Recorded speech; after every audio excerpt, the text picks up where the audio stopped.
Hey everyone, it's Mike from M&M Professional Window Cleaners.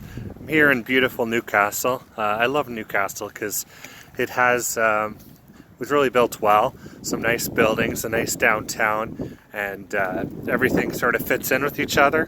So there's nothing that's sort of really ugly or anything like that. So I think Newcastle, Ontario is great in the way they made their downtown, or at least the way they've maintained it.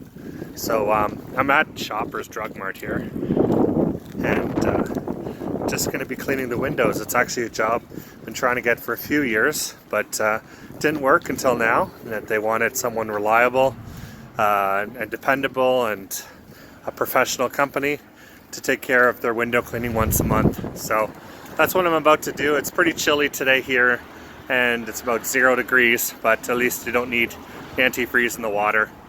Anyway, about to get to work. Just thought I'd say hi. I'm going to post some more YouTube videos as the spring starts.